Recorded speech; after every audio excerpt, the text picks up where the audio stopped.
الزمالك كده داخل سخن على ماتش الاهلي. طب هل يا ترى اصلا هو هيتلعب ولا هما هيلعبوه ولا مش هيلعبوه؟ انا لحد النهارده معرفش هيلعبوه ولا لا، بس هو كده مجهز نفسه بجماهيره. يعني هو جاهز، هو والجماهير جاهزين. شفنا اللي حصل في المدرجات وشفنا الهتافات وصلنا واليافطات والمش عارف ايه وده كله بتاعهم، رغم ان في تحكيم بايظ برضو، بس كسبوا 6-1. عامل حفلة اهداف، بصراحة حفلة اهداف. ما علينا من كل ده. مرتضى منصور طلع يقول لك انا مش هلعب الدوري. طب ليه يا عم؟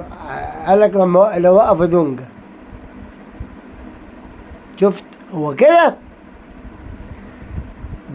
يعني بتنبؤات اللي قدام انه مش هيلعب الماتش التالت، انسحب ماتش تالت على التوالي. طب ليه؟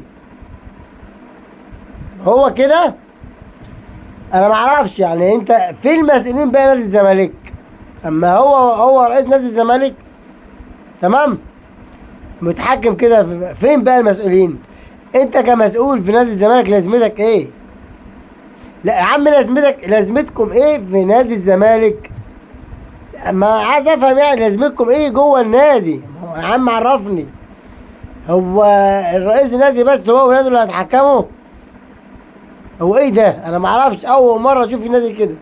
اقسم بالله نادي غريب الشكل. طبعا يعني دي حاجة، هو طبعا ليه كل حاجة، هو سلطة كل حاجة. يعني هو زي ما هو، بص هو ايه هو رئيس النادي، هو كل عضو في النادي، هو كل مسؤول في النادي، هو كل حاجة في النادي. دول كده زينة، ورق وخلاص، قاعدين كده ولا ليهم لازمة. المستشار يتكلم معاك يا سيادة الرئيس، هو كده معاك وخلاص. وحتى لو غلط ما هو كده معاهم وخلاص. معاهم عليهم زي ما بيقولوا. لما بيسيب النادي بقى ويتعزل والكلام ده كله يطلع له بحس. ما علينا، بس هو كده غلط. يعني غلط في حق النادي وحق الجماهير وحق كل حاجة بصراحة. يعني هو ما ينفعش نادي واحد يتحكم في نادي كامل. نادي ليه شعبية كبيرة، ويعني مش كبيرة قوي، على قدهم شوية، بس برضه الله يكون في عون الجماهير بصراحة. بس برضه هم مستعدين زي ما تقول كده. الجماهير بتديهم حافز للماتش الجاي. الماتش هتلاقيه يوم 13 شهر الجاري. انا والله اعلم برضه بصراحة هتلعب ولا لا، بس بصراحة الجماهير عملت شغل وهم عملوا حفلة اهداف، وربنا يسهل في اللي جاي. يعني انتوا كده مجهزين لماتش الاهلي بكل حاجة. بس ان شاء الله الدوري هيتحسم في الماتش ده ان شاء الله. طبعا الاهلي هيلعب بكره مع الاسماعيلي الساعه 8:30.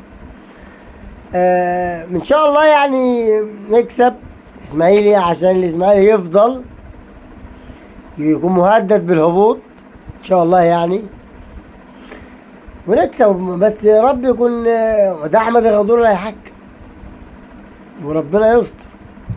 ربنا يستر في الحكام اللي بتيجي على الاهلي دي. والله العظيم حكام ما شاء الله على الحكام دي. طبعا احنا لسه هنقابل في كاس مصر اللي لسه اصلا الزمالك تالت فرقة، هو وانبي كده 3 صاعدين. الاهلي لسه هيلعب الماتش الجاي في الكاس. يعني الماتش ده الاسماعيلي لسه ماتش الكاس. يعني الماتش بتاع بكره ده في الدوري. يعني انا مش يعني الدوري ده، انا بالنسبه لي الاهلي ما نفكرش فيه، خدناه. فكر في الكاس، فكر في الكاس، لان اتحاد الكوره بيظبط لك فخ هيطلعك من الكاس.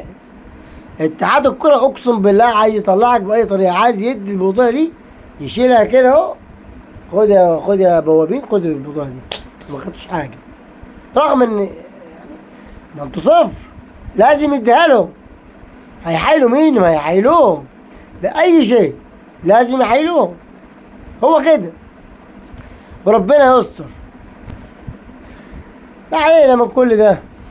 يعني ان شاء الله الاهلي يكسب بكره، ويكسب ماتش بيراميدز، ونخش على ماتش ايه؟ الزمالك، وان شاء الله ناخد الدوري فيه، ونفكر في الكاس اللي زي ما قلت لكم هيحصل فيه فخ كبير، وربنا يستر بصراحه. لان انا بصراحه لازم السوبر المصري والكاس والدوري ده 3 بطولات على الثلاثه يبقى 6 ان شاء الله. نعمل موسم ما هيتكررش، مفيش فريق في العالم ان شاء الله هيكرره. طبعا حاجه اخيره ان حمدي فتحي خلاص لبس فانلة الوكرة وخلاص رسميا. واخيرا بقى انا برضو لسه ما زلت لا لصفقة امام عاشور، ازبل صفقة هنعملها في تاريخ الاهلي. تاني صفقة يعتبر اي دي بعد جمال حمزة. زفت، بلاش يعني حد ان شاء الله ما تكمل، ان شاء الله حاجة هتعرقل الصفقة دي ان شاء الله. ضحينا بعبد الله السعيد، ضحينا بالحضري ورمضان صبحي اللي اقسم بالله هو ما جنبهم اي شيء مع اختلاف المراكز. ان شاء الله حاجه هتعرقل الصفقه دي، افتكروا يا كلام ان شاء الله. والا اذا ولا بلاش. السلام عليكم.